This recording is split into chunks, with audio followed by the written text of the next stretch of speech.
Congratulations to Western. They've got a really good ball club. We knew that before Saturday.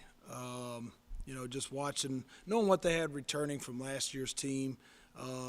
They got three of the all-conference selections in the SoCon, the only team to have three reps on it. And Woolbright's tough.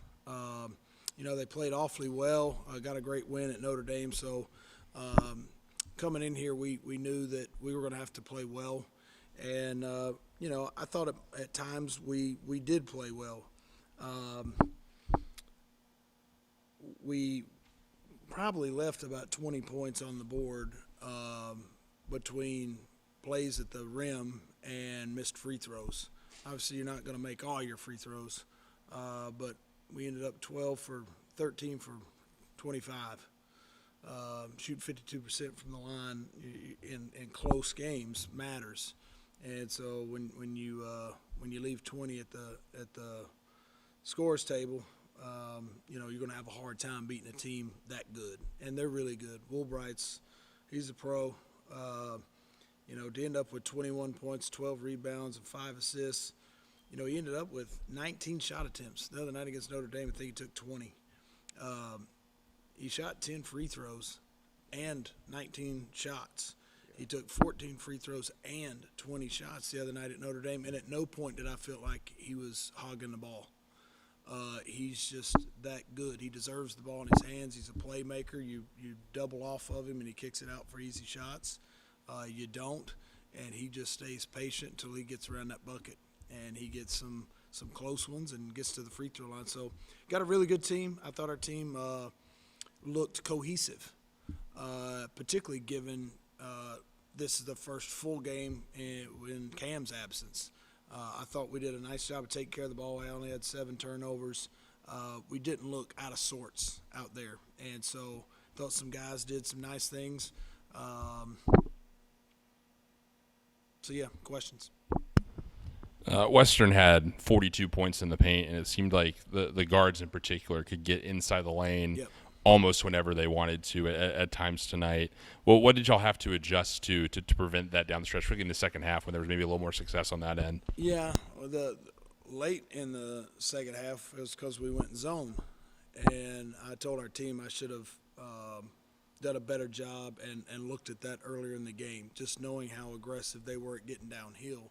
But honestly, I didn't want to have our guys feel like that was the only way we could defend. That I felt like we could defend them better than we did. Once JB got in foul trouble, I thought his defensive pressure looked different than it normally does, as it should be when you're in foul trouble. But I just thought we kept kind of giving ground until they were at the rim. And you just, got to bow up sometimes and play a little tougher earlier. Just 3 assists on the night, lowest since at least last season. I'm going to go back and look further when I get in the office. But what do y'all need to do to get more opportunities for guys off of the pass from the offense? Yeah, there's sometimes when some teams are going to design their defensive scheme isn't necessarily to hold you to 0, but it's to make you make those kind of plays. The other part is if we'd have made some of the easies, like we had several OBs drawn up, some half-court sets where we got open looks, and we'd have had 10, 12 assists if we'd have made those open shots that were generated. And so sometimes, you got low assists because you got to make it. Nick, how different, if at all, was the preparation for this game without Cam?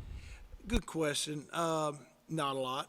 Not a lot. The prep, I don't know, was any different, to be honest with you. But you're going to play a little different. I told the team, I said, anytime really anybody on our roster is out, there's really not another guy that's just like you. Everybody's unique. You think about Elias King. Well, if Elias King isn't out there, there's not another 6'8" shooter out there. If he goes out, there's not another 6-footer that's got jets. And so Cam is unique in what he brings to the table. but nobody's going to just kind of take that role. So we talked to our team like, you just got to step up what you're doing. You got to play that much better by committee. And I think we will. Justin, it seemed to me as the game went on, the Jared and Josh in particular got more comfortable with some of those handoffs at the top of the key with what they were doing. You were able to come off and get some nice shots at the rim. How big is it for them to adjust to what y'all do on those offensive sets, when Dish has been doing it, pretty much all since last year? For them to adjust to that, that's really a question for them. But I know coming off the handoffs, second half, we just want to be more aggressive and get to the bucket. That's how we came off, and that's how we cut the lead down. Then we kind of went away from that. Then we started going back to that. So that's really what it was, just be more aggressive second half. And then, also in the second half, what did you notice y'all adjusted well defensively to have them start missing some more of those shots in the second half? I say we was just playing better defense. We was just being more aggressive on the defensive side and, just walling up more, trying to stay out of foul trouble. That was really the biggest goal in the second half. Justin, you guys had 12 offensive rebounds but only 8 second chance points. What can you guys do to turn those into more buckets? I mean, we just have to go up, be more aggressive with it. And once we get the ball, we got to stick it in. I think it's a big point that you make there. Like, because of their effort, we generated some pretty good shots that we just got to make them. Great effort, good old board. You got to go up through some contact, a little traffic, and stick it. And when you get fouled, you got to go to the free throw line and make it. Nick, what was the intended play design on that last play of regulation? We were debating on two different sets. Before the timeout, it looked like they were going to try to put their big fellow, Lampkin, on the ball. And so we didn't want to try to force anybody to try to throw it over the 6'11" guy. And so it's a play that we've run in practice where we catch somebody sleeping that's guarding the original inbounder, which was JP. They were alert to it. I thought it was really smart of schematically how they ended up defending it. Looked like they adjusted a little bit what they were originally doing before the timeout and what they did after, but was really to try to get the ball deep. Just didn't want to have to throw one up, inbound at 15 feet off the baseline, and then have to take just two dribbles and throw up a half-court shot. If that ball gets over his head, then he's got it right in front of our bench. Justin, you had some reps against Woolbright tonight. What makes him, a difficult assignment to defend at times? Playing against him in junior college, I knew what type of guy he is. I knew it was something similar to his game, but he's just a big physical guard. He gets in the paint, always calm, plays at his own pace at times, and you know what I'm saying, he's real physical, so that's what kind of makes it somewhat a tough assignment. He played very good tonight, had a double-double, real good, big, strong guard, so he's just a good, solid player. Following up on that, their last possession when he got fouled, he got the ball in the middle. What's the plan with him, being in a dangerous position in a key point in the game there? Yeah, I just thought because of his ability to create and to get to the free throw line. I mean, last year he shot 207 free throws. Our top two guys, DeAndre Dishman and Cam Weston, combined for 215. And that was 1 and 2. So he's just got a knack for getting to the free throw line. And so we felt like that's where the ball was going. And so that's part of why we wanted to be in zone, so that he couldn't just hold the ball and attack a single person late in the clock. Offensively, this team seems to struggle early in the season here offensively.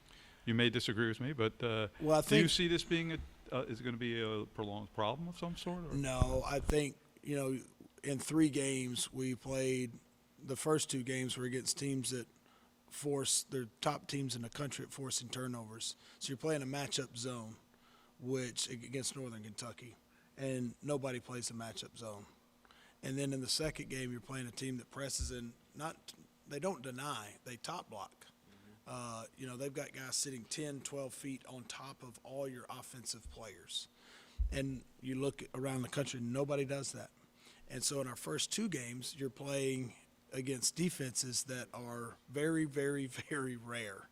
And then in the third game, it's the first game without the point guard who started every game last year and the first couple of games this year. So although we looked, these first 3 games, I think there are reasons, not just that they can't score the ball. But even still, to your point, making a couple of free throws and some layups, and you end up with 75 points and win the ball game. So it was difficult containing Woolbright tonight. Sorry, I kind of lost my train of thought. Talk about Woolbright. Yeah, it was difficult containing him. What kind of adjustments were you making throughout the game to kind of contain him? You could tell definitely throughout the game he was trying to get to the free throw line. Yeah, that's just kind of who he is. That's his game. You just, you're going to end up having different guys on him. Early on, we were playing in the post one way and changed it because they were kind of acting like they were ducking in to get the ball, but they were really clearing out space for him to drive it. And so we started playing the post a little bit different to try to help with that. But as soon as you kind of cut him off one way, and he just pivots back the other way. And he's really patient. He's big. He's strong. He's just a terrific player. He's really good. Thank y'all. Appreciate it.